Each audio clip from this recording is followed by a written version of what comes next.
Welcome to another edition of Through My Lens. I'm your host, Karen Jackson, and the Through My Lens podcast is an opportunity for me to sit down, to talk to, and to learn from individuals who have not let their setbacks, circumstances, or challenges define who they are and what they can accomplish.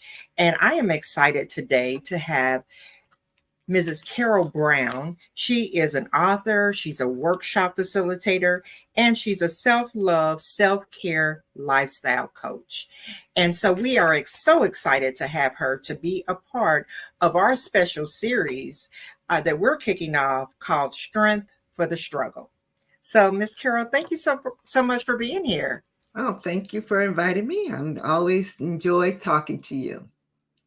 Tech talks are very special talks. You're supposed to give a topic that people can use the information. So I gave a talk, and I am someone who has been portraying Harriet Tubman for 25 years.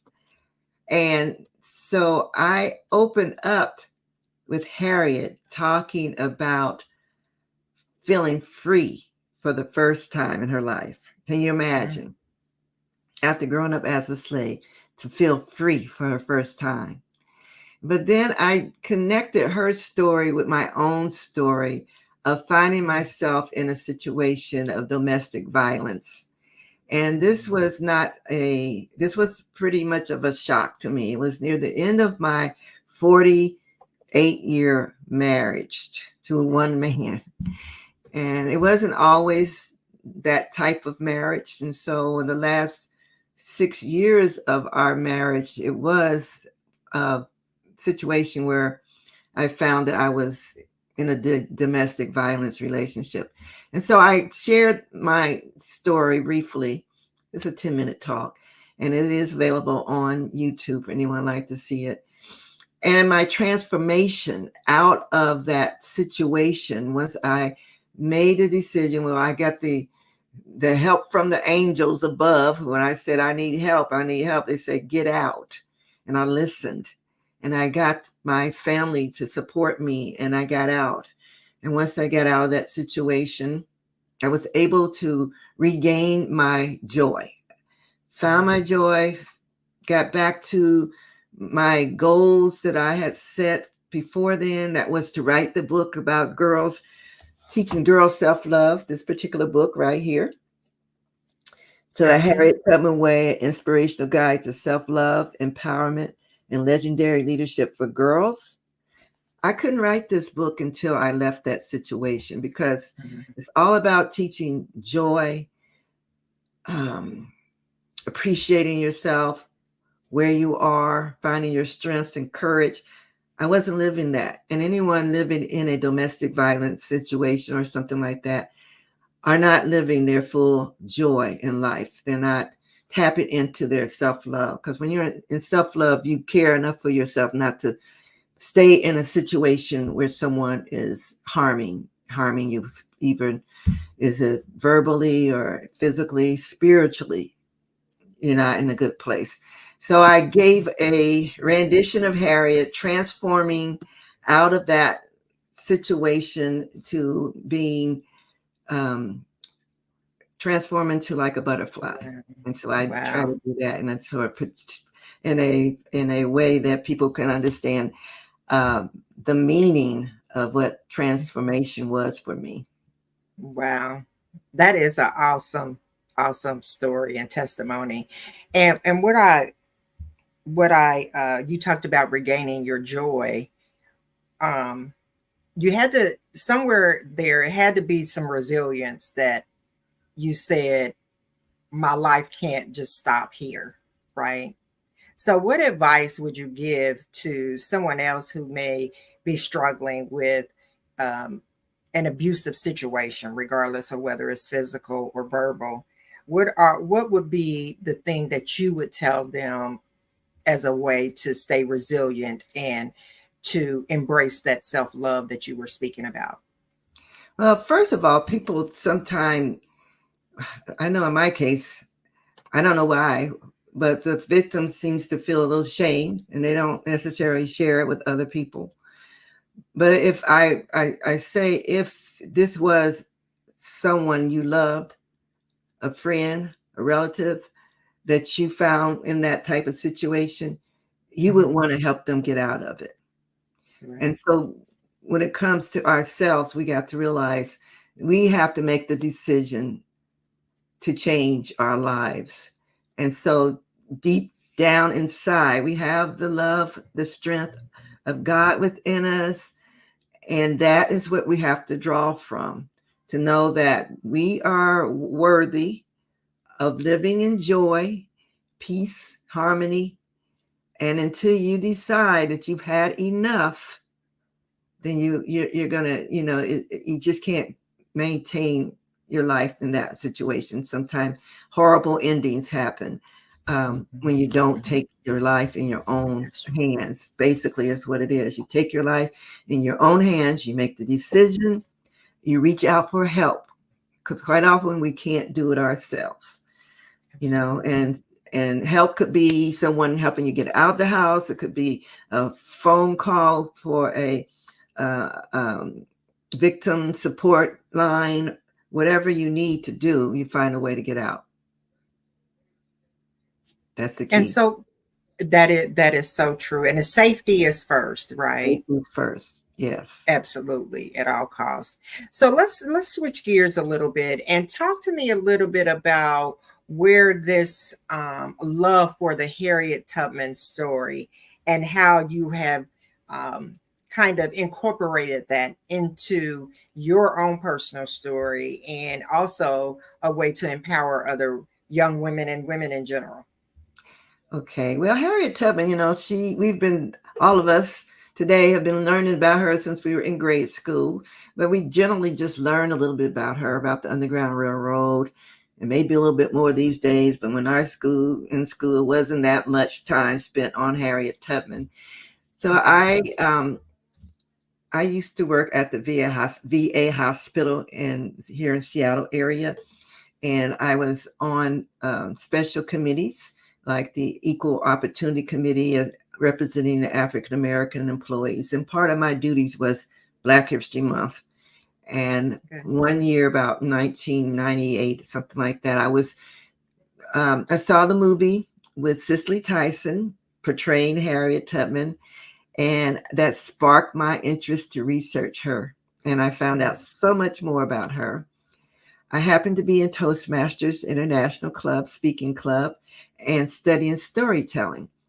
And then when I found out that Harriet was a storyteller, that she would travel around after she got free to abolitionist meetings. And that's where she raised her money to go back to rescue people. So I created for Toastmasters a presentation where I portrayed Harriet Tubman, the elderly Harriet Tubman, and she lived to be 93. Most people don't realize that. So I just wanted to share her life from her later years so that I could expand on all of her life and not just one little segment that was like 8 years, if that long, as her going back and forth on the Underground Railroad. And all the books I read about her told her story, but I wanted to grasp the person that she was. How did she do that? What was in her that allowed her, this little third generation slave girl who had been mistreated by her owners and other people that she was rented out to, but she still believed that she could be free.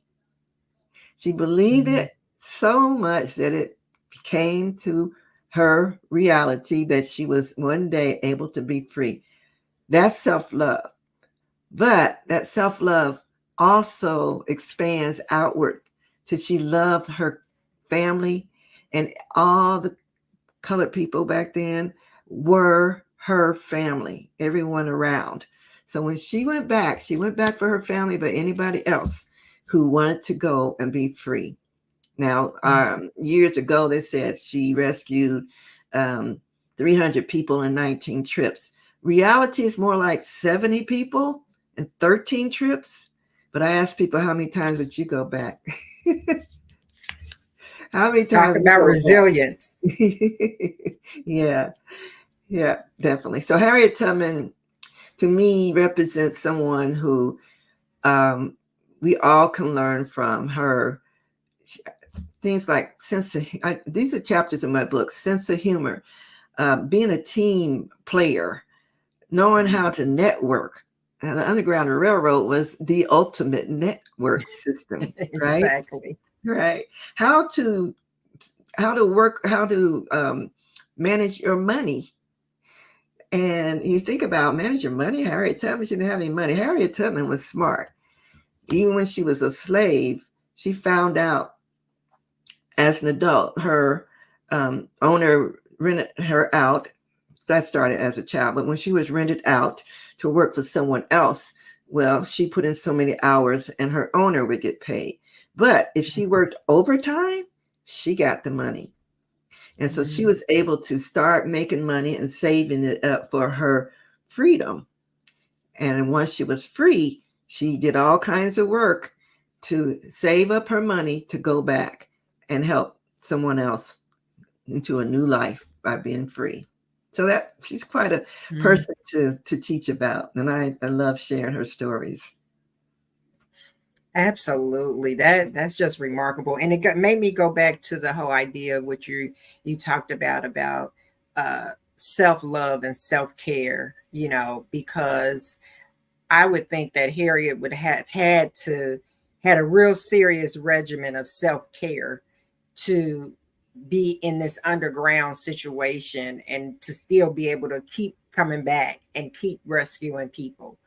Um, talk to us about that resiliency, and what would you say to our younger people regarding a situation and I'm sure Harriet may have felt, that her challenge was big, how she was going to do it. And oftentimes that's us right here today. We face challenges that we think are unsurmountable, Right. right?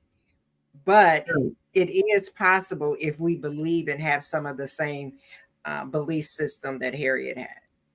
Right. I remind people that Harriet's life situation was seemed an impossible thing to get over.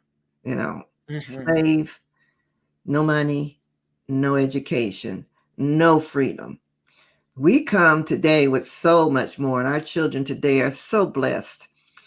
And but still, life can be challenging for all of us, and just have to remember that we're never alone. Karen, I've gotten really spiritual, and I realize that we have our guardian angels with us all the time. Harriet was very spiritual, and she was even able to. She had visions of future events. She was very able to hold on to her faith. She always knew that she was being guided and protected on her journeys, and she Mhm. that was the rock that she held on to, was her faith that God was going to see her through every time, and that she went back knowing that. And if you have in your mind that you're going to be successful at something and you don't let anything stop you, then you will reach that goal. And that was her whole attitude. She went back to save people. She didn't go back to get caught. She went back to save people and bring them to freedom. And she did that. And I say that she was a servant leader. That's the type of leadership style that she was, someone who first was all about service, but because of her service, people followed her. So she was a leader, but as a servant leader, she was one that you would say, well, first of all, she was unstoppable. And she was one that people would look at and know that she, as a servant leader, the people she served found a better life because of what she did and um, how she dedicated her life to it. And if you think about it, she famously says, "My train has never jumped the track. I never lost a single passenger." If you think about a leader with a 100% success rate, I don't know of anyone else I can name other than Harriet Tubman. Wow. That is awesome. That is awesome. And that you kind of took my thunder a little bit. I was just going to ask you about the leadership qualities that you think defines a good leader, and you just kind of talked about them. You said being unstoppable, believing in something, right, and having the faith, and being resilient and focused, right, and having a plan and working strategically through that plan. Yeah. I think that's all good advice. We all can continue. That's timeless Right, but information. additionally to the leadership skills to highlight with Harriet, her communication skills, that's very important with leadership. And I remind people they couldn't just stand out working in the field chit-chatting. No, Mhm. but they could sing and they could communicate through their songs. And that's a creative thing that we forget about, how resilient and intelligent our people were even during this trying time of our history.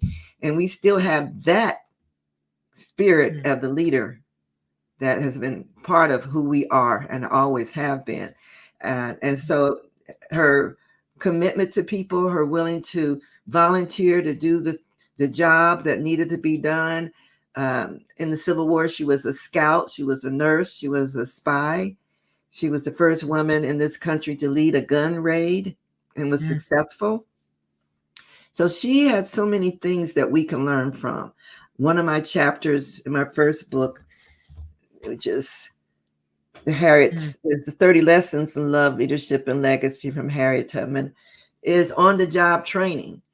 So I look at all that she went through as a child and in her slavery time. When she got free, she could do just about any kind of job. She could find a job cleaning, sewing, so many different things because she had that experience. And we want to encourage our young people to take the advantage of any opportunity to gain experience, volunteering work, or just doing your chores and being responsible for what has been given you to do, and do it in a attitude of gratitude. That's another important lesson that I teach through Harriet, is gratitude, that she was always grateful for all the people that helped her and all that she was able to do. Some of the greatest advice that you have ever received, whether it was about being self-love, loving yourself, resiliency, what is that one piece of advice that you still continue to use today? Well, I would say it would be just to have faith in yourself. Just know that you're different than everyone else, and that's the way you're supposed to be. We're all unique. We all came with gifts. Everything in your life is for you. It may not feel good, it may not be comfortable at the time, but when you can look back and look at the lessons that came out of that situation, if you took the time to learn the lessons and take it all in, then you grow from that. And even though it was not, for instance, with my situation with my husband, I had to forgive him and I had to forgive myself. And that's part of the journey, to take what you learned from that time together and being able to forgive and move on with your life, and not let that hold you back, because forgiveness is the key that unlocks your heart so that you're not dealing with the sadness, the sorrow, the hurt, and the anger for the other person. It sticks in you. Karen, one thing I do is I'm an emotion code practitioner. I don't know if you're familiar with that. A lot of people haven't heard about that before. Okay. And I'll just give a brief information on that. Emotion code is Okay. is a health modality. Okay. And our bodies have trapped emotions from all our lives. Even some of them are inherited. Mm-hmm. Those trapped emotions stay in our body and they cause dis-ease. And so any of our problems that we're having spiritually, mentally, physically are probably caused by some trapped emotions that we hold in our body, and it keeps our body from doing its ultimate job to heal itself and be Wow. its best that it can be. And so as a practitioner, there's a way to help people release those trapped emotions, and their lives improve and their health improves. Mhm. And I can believe that just in some of the work that I've done and working with um, those who may have some mental health challenges or are socially isolated. A lot of times, it really is some childhood traumas that have not been dealt with. And I've started to see even with our older adults, sometimes I remember hearing one of them say, "Well, you know, my mother used to just say, oh, toughen up, get over it," right?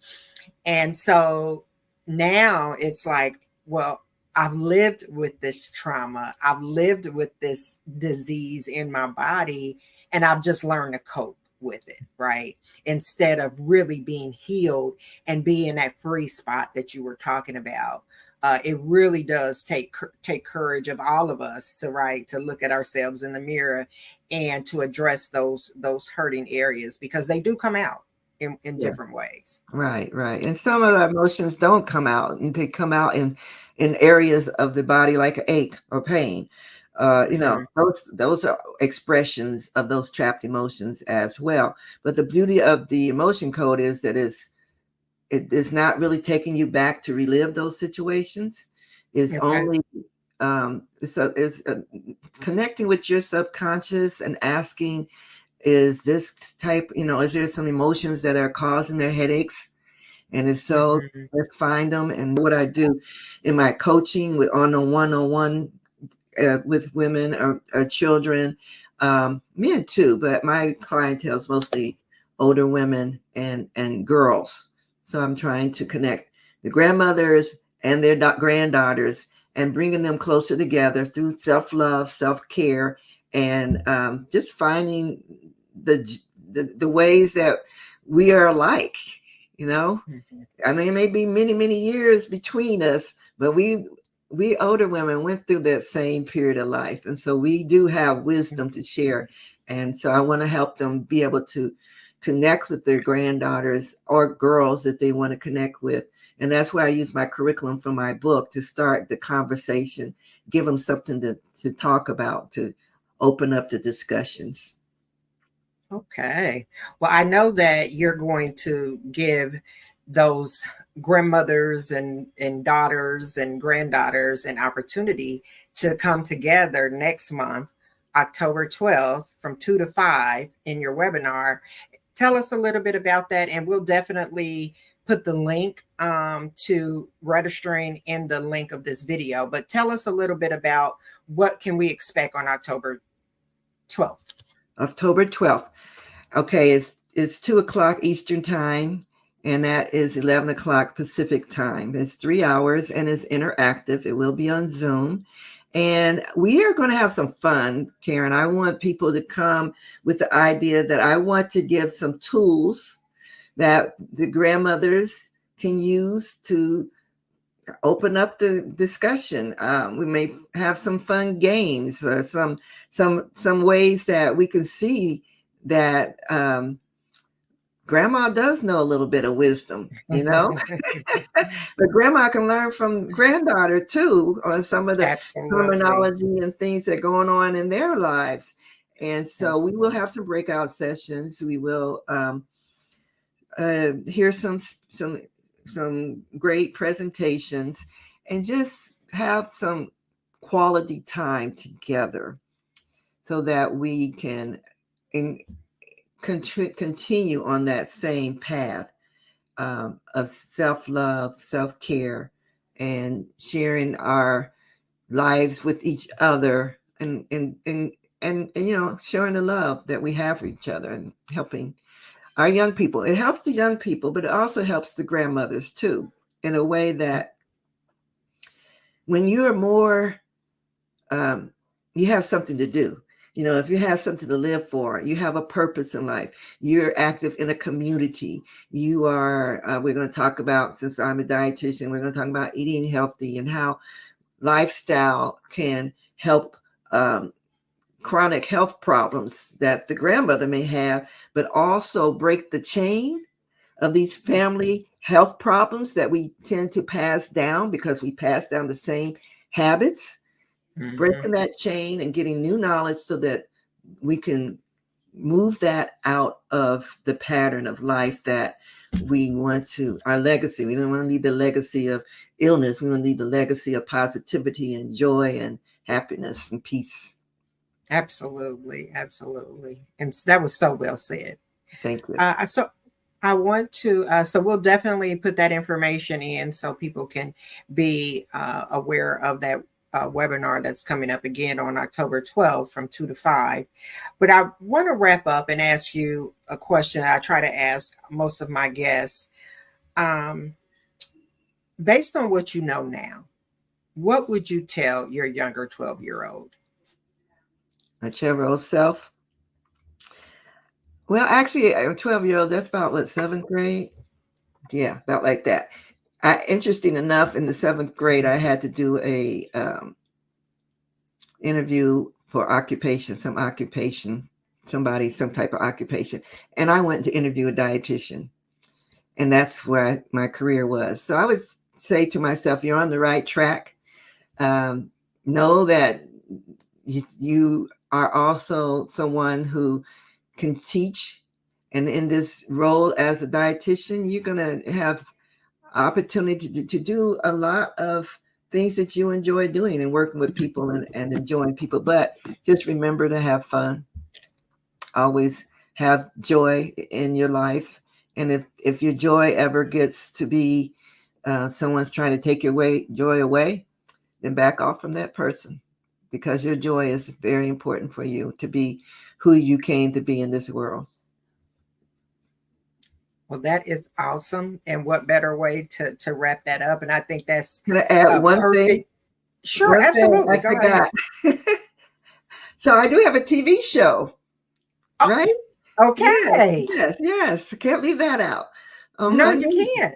No, Monday nights from 8 p.m. Eastern Time, 5 p.m. Pacific Time on Bold Brave TV, which is a YouTube channel, is Harriet Tubman Love in Actions. And it's a TV show where I share stories from the book, and I have speakers. And Karen is going to be with us in October, and we'll have guest speakers. We talk about Harriet, and we talk about the lady who was quoted on a particular chapter in the book, because each chapter is a quote by African-American woman. And so then we get into the discussion, but then we meet wise women. And then we also have an opportunity to meet some mentors that are working with girls. And hopefully, sometimes we have some girls actually come on and show what they're learning through their mentorship and through going through the Harriet Tubman Way book. Okay. Well, I am so excited. I am looking forward to being a part of your show. But we will definitely put the links to those in the video as well, so that they can begin to follow you, right? Because I think this your topic about, and I love the fact that you utilize someone who we all know, right? Yeah. We all know the story of Harriet Tubman. We may not have known all the details that you've been able to teach us along the way, but we all need someone to look up to, right? Someone to say, you know what, if they can do it, I can do it too. And so I just want to say thank you for, your commitment to empowering women and young girls to love themselves, because we know when you love yourself, you're going to attract that same love back to you. So yes, definitly. Well, thank you so much for being here. Thank you. And very we look much. forward to the next time. It'll be real soon. So don't become a stranger. Okay, definitely. We have to stay in touch. Thank you. Okay. Well, thank you so much for being a part, and just keep doing what you're doing, and may God continue to bless the work of your hands. Thank you. Thank you. God bless you too.